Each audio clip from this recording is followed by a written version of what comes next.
Bismillahirrahmanirrahim. Assalamualaikum warahmatullahi wabarakatuh. Selamat bertemu kembali dengan Ibu di mata pelajaran ekonomi.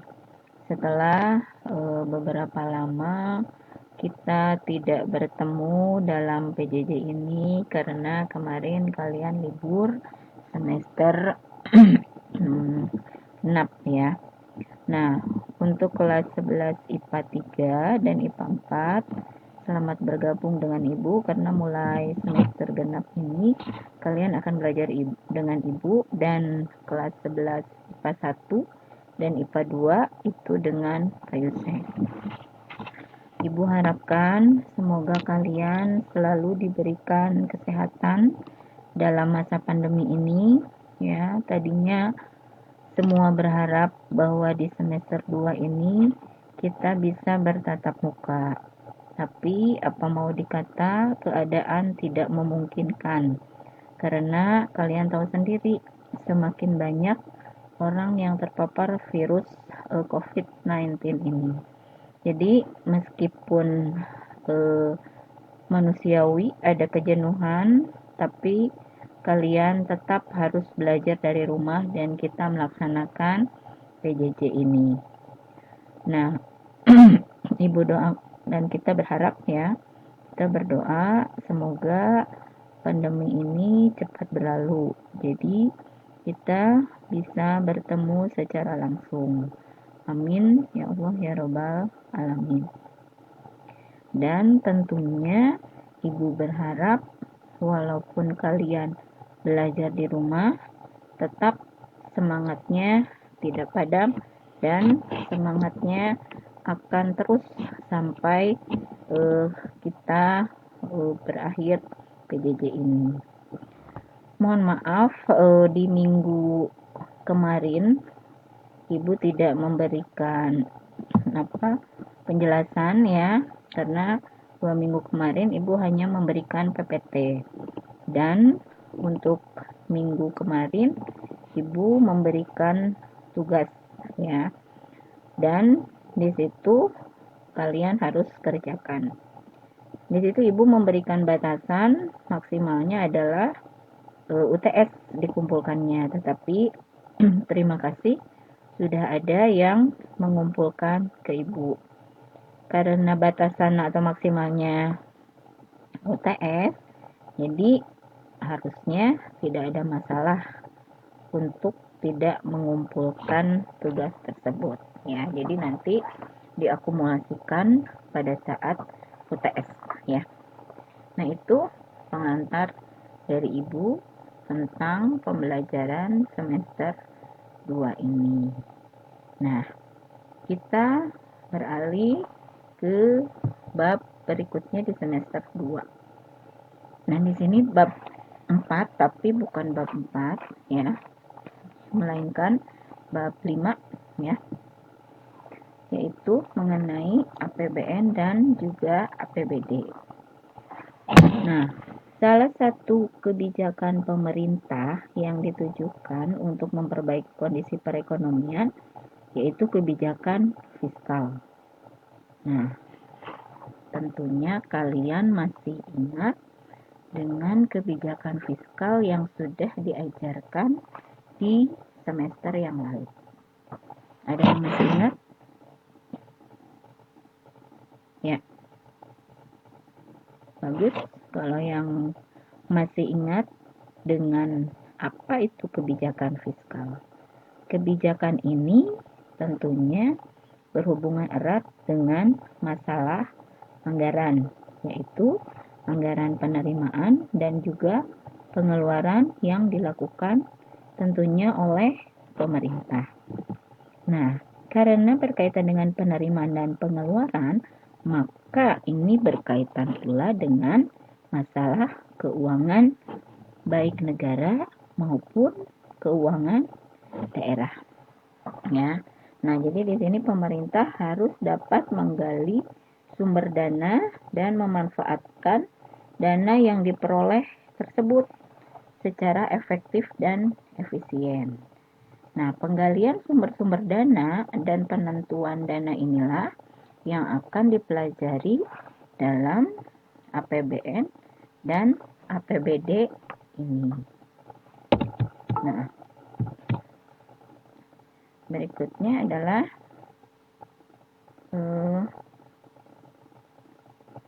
berkaitan dengan tujuan pembelajaran. Di bab ini, kalian atau Anda diharapkan mampu yang pertama menyebutkan pengertian APBN, menjelaskan fungsi dan tujuan APBN. Lalu tadi yang berkaitan dengan penggalian sumber-sumber dana, ini berkaitan dengan menyebutkan sumber-sumber penerima negara.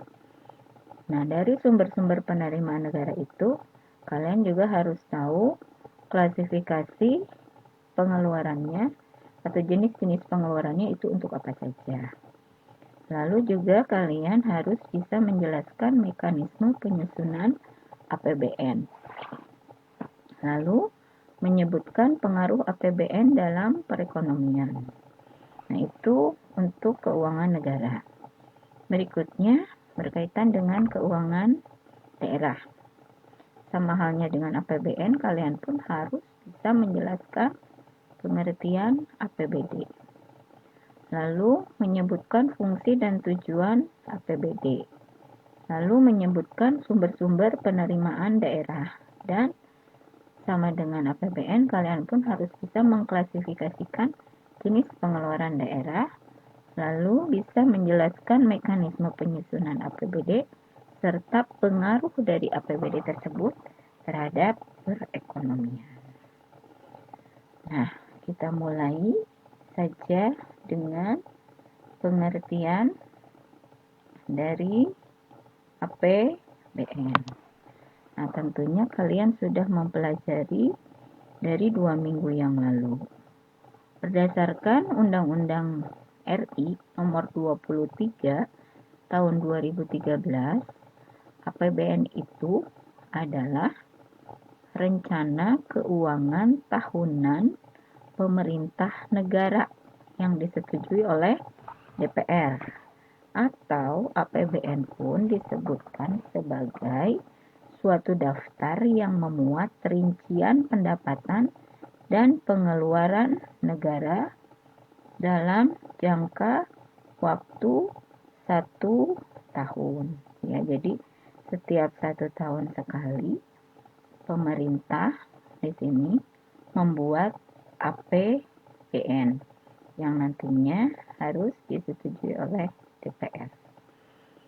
Sampai sini bisa dimengerti mengenai pengertian APBN.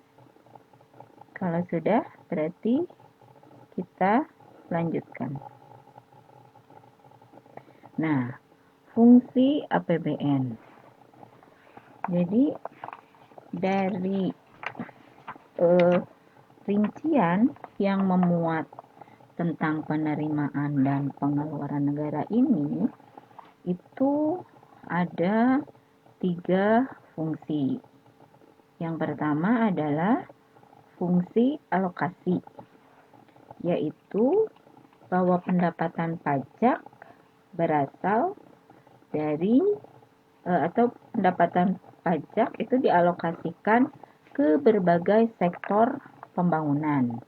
Ya, jadi APBN harus diarahkan, salah satunya adalah untuk mengurangi pengangguran dan pemborosan sumber daya, sehingga bisa menciptakan efisiensi perekonomian dengan sumber daya teralokasi secara optimal, ya. Jadi berbagai sektor pembangunan salah satunya adalah mengurangi pengangguran, yaitu untuk fungsi alokasi. Yang kedua adalah fungsi distribusi. Fungsi distribusi itu adalah bahwa pendapatan yang berasal dari transfer payment, ya, dari pajak untuk transfer payment itu misalnya adalah subsidi dan dana pensiun. Jadi APBN di sini maksudnya harus memperhatikan rasa keadilan, lalu juga ada kepatutan. Dan fungsi distribusi ini berkaitan dengan pendistribusian barang-barang yang diproduksi oleh masyarakat dengan harga yang terjangkau, serta redistribusi pendapatan antara kelompok pendapatan. Lalu yang ketiga adalah fungsi stabilisasi, yaitu sebagai pedoman agar pendapatan dan pengeluaran negara itu bisa teratur, ya. Jadi di sini APBN menjadi alat untuk memelihara dan mengupayakan keseimbangan fundamental perekonomian. Ya, itu fungsi dari APBN. Jadi ada 3, yaitu fungsi alokasi, fungsi distribusi, dan juga fungsi stabilisasi yang harus kalian analisis satu persatu. Itu tugasnya, ya. Sekali lagi yang sudah diucapkan terima kasih. Sebetulnya ada 3 fungsi lain, ya. Ini perlu kalian ketahui saja. Di antaranya adalah fungsi otorisasi, fungsi perencanaan, dan fungsi pengawasan. Tapi intinya ada 3, yaitu alokasi, distribusi, dan stabilisasi. Lalu, apa tujuan dari penyusunan APBN? Ya, jadi APBN ini adalah sebagai pedoman pendapatan dan pembelanjaan negara, terutama dalam melaksanakan tugas kenegaraan untuk meningkatkan produksi, kesempatan kerja dalam rangka meningkatkan pertumbuhan ekonomi dan kemakmuran masyarakat. Ya.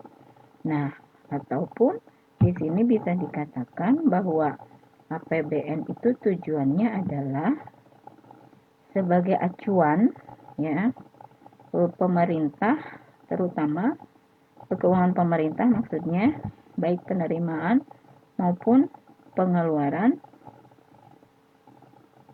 dan tujuannya adalah untuk pembangunan nasional. Tujuan pembangunan nasional itu adalah, ada yang tahu, itu tercapainya masyarakat yang adil dan makmur, baik material maupun spiritual berdasarkan Pancasila dan Undang-Undang Dasar 1945. Nah, sampai sini ada pertanyaan atau ada yang tidak dimengerti? Ya, jadi kemarin kalian disuruh untuk mempelajari slide 4 sampai 6.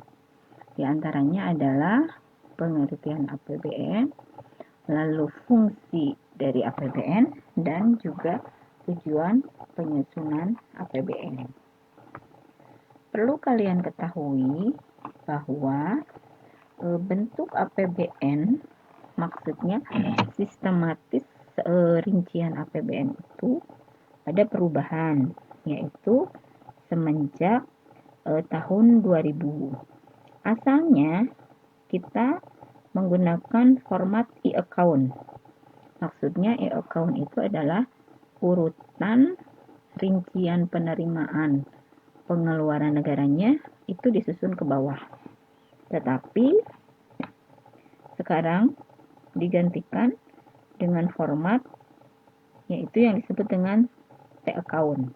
Ya, jadi T-account ini adalah pencantuman untuk penerimaan berada di sebelah kiri, ya, dan pengeluaran atau belanja itu berada di sebelah kanan, ya. Jadi di sini prinsip yang digunakan adalah berimbang dinamis. Nah, itu salah satunya. Sedangkan pada saat di account itu pasti harus ada selisih antara surplus dan juga defisit, ya. Jadi itu kaitan lain dengan APBN. Mudah-mudahan kalian bisa mengerti, dan apabila ada yang ditanyakan silakan kalian WA Ibu. Itu saja. dari Ibu. Wassalamualaikum warahmatullahi wabarakatuh.